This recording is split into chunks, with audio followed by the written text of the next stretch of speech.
Ataques de hacker à Lava Jato. Ação de criminosos. Manchetes do Jornal Nacional. Revelação do site Intercept. O procurador Dallagnol escreveu para o juiz Moro sobre o que teria combinado com Fux, ministro do Supremo. Conversei com Fux mais uma vez hoje.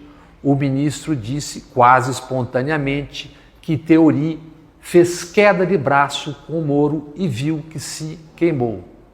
Theory se queimou. Dallagnol conta mais para Moro. Fux disse para contarmos com ele para o que precisarmos mais uma vez. Os sinais foram ótimos. Falei de nos protegermos como instituições. E ali, Dallagnol, sem saber, criou um meme. In Fux we trust. No Fux nós confiamos. O que temos aí? Poderes com hierarquia legalmente estabelecidas se autoprotegendo? E essa conversa entre Moro e Dallagnol? De um lado, rasga o código da magistratura, dos juízes.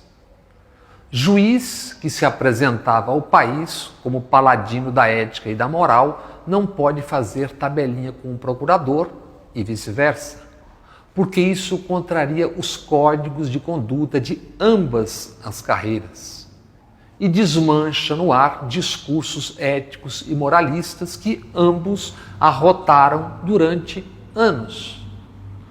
Isso não significa ataque ao que de bom tenha produzido a Lava Jato, como querem hipócritas que usam a operação como biombo para os seus interesses políticos, especialmente. Significa não fugir da exposição das porções que, infelizmente, foram contaminadas, apodreceram nas vísceras da Lava Jato. Conversei com Fux, se gaba o procurador. Se o que Dallagnol escreveu é verdade, só com essa rapinha já fica muito mal o ministro do Supremo. Porque nesse diálogo, Fux, lá do Supremo Tribunal, que pode quase tudo, autoriza um procurador a poder o que não pode.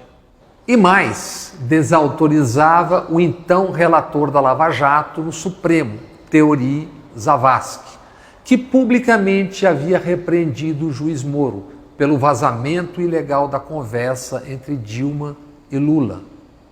Ilegal por expor publicamente quem não era investigado. Dilma era a presidente da República e não era investigada. Exposta da mesma forma ilegal também Marisa, mulher de Lula. Ambas expostas por decisão de Moro, que entregou para a TV Globo trechos de conversas ilegalmente gravadas e vazadas. O mesmo Moro que hoje critica a exposição de suas conversas pelo site Intercept. A mesma TV Globo que agora parece indignada com ilegalidades e não com os fatos escancarados. Por que agora reage como reage, veremos adiante. Sigamos naquele 16 de março.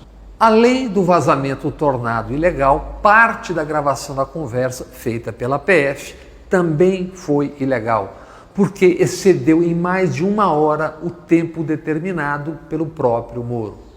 O ministro Theory, então, criticou Moro por comprometer o direito fundamental da garantia ao sigilo. Moro se desculpou com Theory por escrito. Depois, com o ministro já morto naquele acidente aéreo, Moro declarou: "Não me arrependo de forma nenhuma". Marco Aurélio Mello, do mesmo Supremo, também comentou aquele vazamento à época.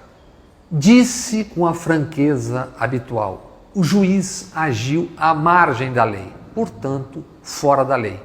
Depois, Moro teria sua ação aprovada por 13-1, pelo mesmo TRF4, que manteria sua condenação a Lula com base num ato de ofício indeterminado.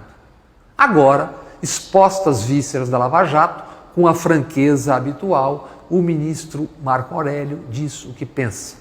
Vi com muita tristeza. Juiz dialoga com as partes e é parte acusadora no processo, com absoluta publicidade, com absoluta transparência. Pergunta e responde Marco Aurélio: se admitiria um diálogo com os advogados da defesa? Não. E também não se pode admitir diálogo com o Ministério Público, por melhor que seja o objetivo. O ministro Marco Aurélio encerra ensinando o beabá para o hoje ministro da Justiça, o procurador e as torcidas do Flamengo e etc. Em direito, meio justifica o fim, fim não justifica o meio. Marco Aurélio disse isso antes de conhecer novas vísceras expostas pelo Intercept nesta quarta à noite. No Twitter, o jornalista Glenn Greenwald avisou: todos os documentos, chats, áudios, vídeos, etc. são autênticos. Ninguém pode parar a reportagem. A verdade sobre Moro, Deltan Dallagnol e outros está finalmente sendo revelada. Será reportado até o final, fecha aspas. Tentarão impedir, por ora buscam demonizar e desmoralizar Glenn e o material. Sobre as tabelinhas entre Moro e Dallagnol, também Gilmar Mendes disse o que pensa. Aspas, eles anularam a condenação do Lula, quando o procurador disse que usaria notícia apócrifa para uma intimação e Moro respondeu, então é melhor formalizar. O ministro do Supremo explica para as torcidas: simular uma denúncia não é só falta de ética, isso é crime. Por tantas falam em hackers como se soubessem, tivessem certeza de que foi hacker. E não, por ora igualmente válido como hipótese, alguém de dentro do próprio jogo, do jurídico, da polícia ou da política, onde Moro se meteu supondo estar naquele ninho da sua República de Curitiba.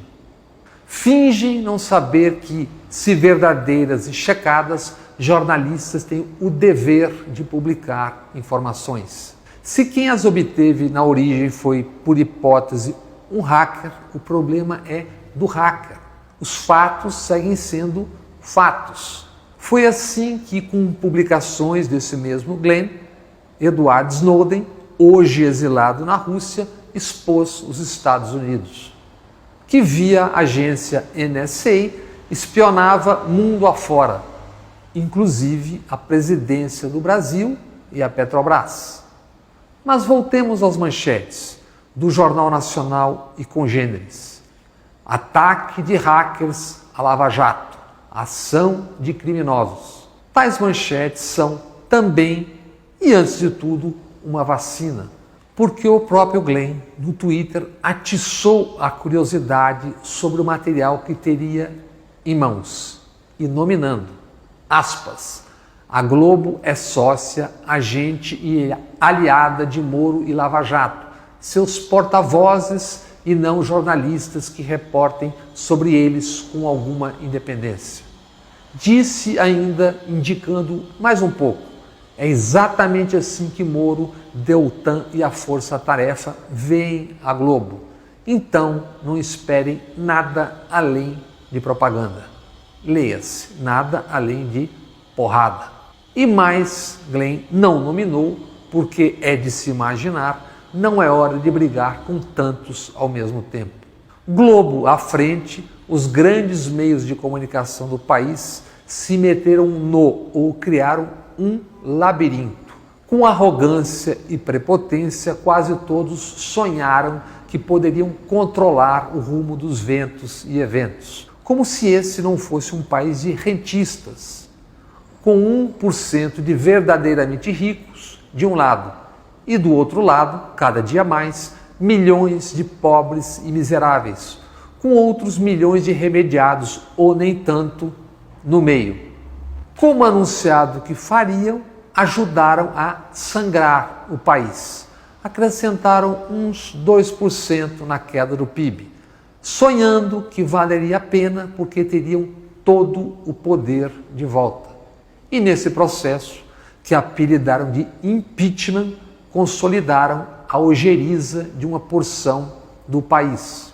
Depois provocariam o ódio de outra porção, dos que vinham engolindo todo aquele ódio derramado.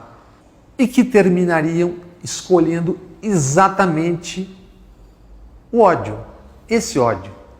Mesmo as tais porções ainda mantendo o vício de décadas de anestesia acrítica diante de telas e manchetes. São corresponsáveis pela recessão que beira a depressão e agora atinge a todos. Enquanto vendem bastar a nova Previdência para salvar milhões e milhões de pobres e miseráveis. Deveriam todos estar no rastro da história do ano, da década ou décadas. Flávio e família e o evaporado Queiroz. O Queiroz e milícias e o milicianato, juntos e Shallow Now. Deveriam estar no rastro dessa história, mas estão perdendo tempo, energia e meios no combate à exposição de vísceras da Lava Jato. Porque temem ou sabem que ali será encontrado DNA. No caso da Globo, isso enquanto a cada um dos últimos meses lá se vão alguns milhões, dezenas de milhões no caixa. A diferença entre o que esperavam faturar e o que estão gastando. Mas essa é outra história do labirinto que todos criaram para si mesmos. Cada um enfrentará o seu minotauro.